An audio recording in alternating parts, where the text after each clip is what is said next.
Hello friends, welcome back JP लो classes में आप सबका स्वागत है दोस्तों। आज ये आरजेएस का टेस्ट नंबर 9 है, सामान्य हिंदी का। इसके अंदर आपको 15 क्वेश्चन मिलने वाले इंपॉर्टेंट, ठीक है। और अभी तक 1 से लेकर 8 तक टेस्ट हो चुके हैं। अगर अभी तक आपने नहीं दिए तो जेपी लो क्लासेस के यूट्यूब चैनल पर जाके सेपरेट प्लेलिस्ट बनी हुई है, वहाँ पे सारे टेस्ट दे सकते हैं और अपनी तैयारी को और बेहतर बना सकते हैं, ठीक है दोस्तों। तो आज का, अगर आप इस चैनल पर नए हैं तो एक बार इस चैनल को सब्सक्राइब कर लेना, बेल आइकन क्लिक करना, जिससे नेक्स्ट क्लास का आपको नोटिफिकेशन मिल सके, ठीक है। और तो आज का सेशन हम स्टार्ट करें, ठीक है। तो आज का पहला क्वेश्चन है, इत्यादि में कौन सी संधि है वो आपको बताना है और इसका संधि विच्छेद कौन सा होगा, ठीक है। तो बताइए फटाफट से, इत्यादि में कौन सी संधि है, इत्यादि में कौन सी संधि है वो आपको बताना है। तो इसका राइट आंसर हो जाएगा, यानी ऑप्शन नंबर 1 इज करेक्ट हो जाएगा। इत्यादि में कौन सी संधि है, यण संधि है, ठीक है। कौन सी संधि है, यण संधि है, ठीक है। तो इसमें क्या आ जाएगा, इसका संधि विच्छेद हो जाएगा इति धन, छोटी की मात्रा आ जाएगी ताकि इति धन आदि, ठीक है, आदि इत्यादि, ठीक है, इत्यादि हो जाएगा।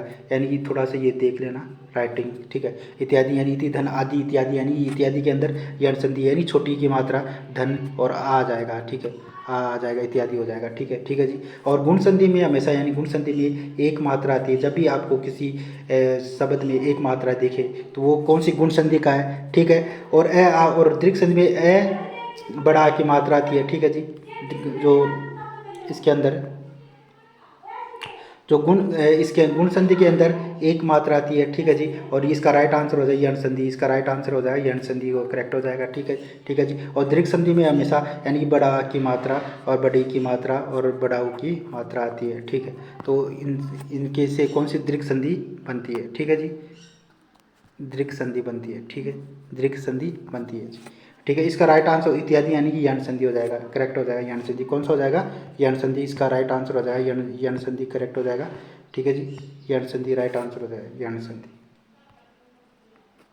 नेक्स्ट क्वेश्चन नंबर सेकंड, निम्नलिखित में से कौन सा व्यंजन संधि का उदाहरण नहीं है। इनमें से कौन सा व्यंजन संधि का उदाहरण है वो आपको बताना है। व्यंजन संधि का उदाहरण कौन सा, सदैव, निर्गुण, मनोरथ, सदाचार। बताइए फटाफट से करेक्ट आंसर दीजिए। तो दोस्तों यहाँ पे व्यंजन संधि का उदाहरण है वो बताना है, ठीक है। इसका राइट आंसर हो जाएगा option number D is correct हो जाएगा, यानी सदाचार कौन सा है, यानी कि ये व्यंजन संधि का, कौन सी संधि का, व्यंजन संधि का उदाहरण हो जाएगा, करेक्ट आंसर ये हो जाएगा, ठीक है जी।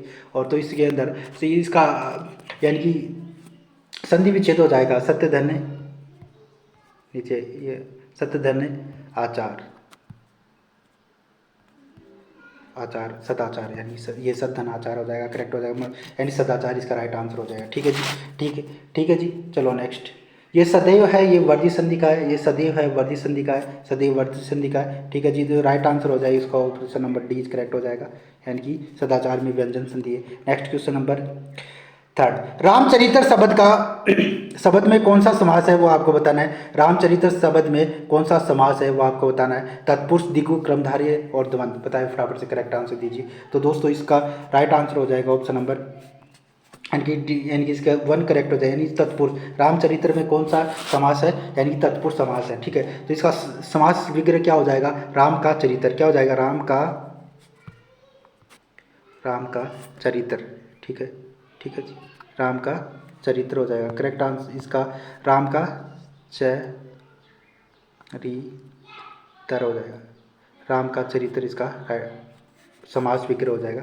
और इसका राइट आंसर हो जाएगा तत्पुरुष समास। कौन सा समास है, तत्पुरुष समास। नेक्स्ट है, नी परी उन उपसर्ग से संबंधित शब्द पहचानिए, यानी कि नी परी उन उपसर्ग से संबंधित कौन सा शब्द है, पहचानिए। निबंध, परिजन और 29, संरक्षण, दुर्जन, दुकाल, प्रख्यात, प्रख्यात, संहा, अल्पज्ञ, इनमें से कोई नहीं। बताइए फटाफट से करेक्ट आंसर दीजिए। तो दोस्तों इसका राइट आंसर होता है ऑप्शन नंबर 1 इज करेक्ट है। निबंध में क्या नी उपसर्ग है और परिजन में क्या परि उपसर्ग है और 29 में उन उपसर्ग है। कौन सा उपसर्ग है, ठीक है। तो right answer option number 1 is correct हो जाएगा, ठीक है। नेक्स्ट क्वेश्चन नंबर 5, उच्चारण शब्द में कौन सा उपसर्ग है वो बताना है। उच्चारण उ, उच्च, उत, उच्च, करेक्ट आंसर दीजिए। उच्चारण शब्द में कौन सा उपसर्ग है वो आपको देना है। उ, उच्च, उत, उच्च, जो करेक्ट आंसर उच्चारण शब्द में राइट आंसर हो जाएगा इसका ऑप्शन नंबर, यानी कि सी करेक्ट हो जाएगा। उच्चारण में उत उपसर्ग है, कौन सा, उत उपसर्ग, उच्चारण में उत उपसर्ग हो जाएगा, ठीक है जी। 5 का सी करेक्ट हो जाएगा, उच्चारण में यानी उत उपसर्ग हो जाएगा, उत, ठीक है जी। नेक्स्ट उत उपसर्ग हो जाएगा। नेक्स्ट क्वेश्चन नंबर 6 में दीजिए कौन सा करेक्ट हो जाए। निम्नलिखित में से कौन सा कृत प्रत्यय से बना है? रंगीला, बिकाऊ, दुधारू और कृपालु। निम्नलिखित में से कौन सा कृत प्रत्यय से बना हुआ शब्द है? वो आपको रंगीला, बिकाऊ, दुधारू, कृपालु। करेक्ट आंसर दीजिए कमेंट बॉक्स से सबके सब।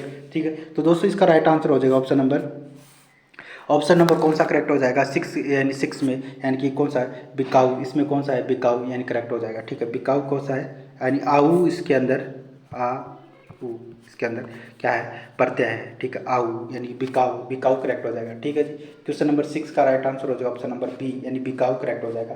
राइट आंसर हो जाएगा बिकाऊ। ठीक है जी, कृत प्रत्यय से बना हुआ है। नेक्स्ट क्वेश्चन नंबर 6, अंतर्मुखी का विलोम शब्द क्या होगा?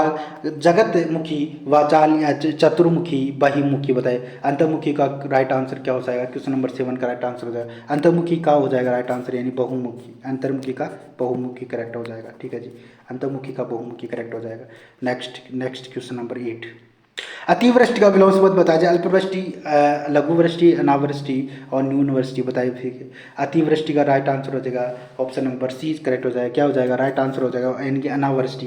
अल्पवृष्टि का अनावृष्टि हो जाएगा, अल्पवृष्टि का अनावृष्टि हो जाएगा करेक्ट, यानी कि क्वेश्चन नंबर 8 का राइट आंसर सी, यानी अनावृष्टि करेक्ट हो जाएगा। अल्पवृष्टि का अनावृष्टि करेक्ट हो जाएगा। ठीक है जी, नेक्स्ट क्वेश्चन नंबर 9, थोड़ा नफा तोला भोजन करने वालों को वाक्यांश के लिए उपयुक्त शब्द क्या होगा? मितव्ययी, मितव्यय और मितहारीन।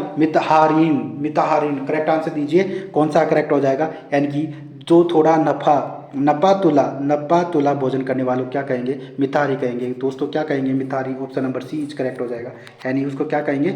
मिताहारी। ठीक है जी, नेक्स्ट क्वेश्चन नंबर 10, जिसके हृदय पर आघात उपयुक्त शब्द होगा, यानी कि जिसे हो वाक्यांश के लिए एक शब्द बताइए। मर्माहत और मर्माहुत। बताइए फटाफट से, यानी कि जिसके हृदय पर आघात हुआ उसको क्या कहेंगे? यानी 10 में क्या आ जाएगा? बी, यानी कि राइट आंसर हो जाएगा, यानी मर्माहत करेक्ट हो जाएगा। ठीक है, ऑप्शन नंबर बी करेक्ट हो जाएगा, यानी कि क्वेश्चन नंबर 10 का ऑप्शन नंबर बी करेक्ट हो जाएगा, मर्माहत करेक्ट हो जाएगा। ठीक है जी, नेक्स्ट क्वेश्चन नंबर 11।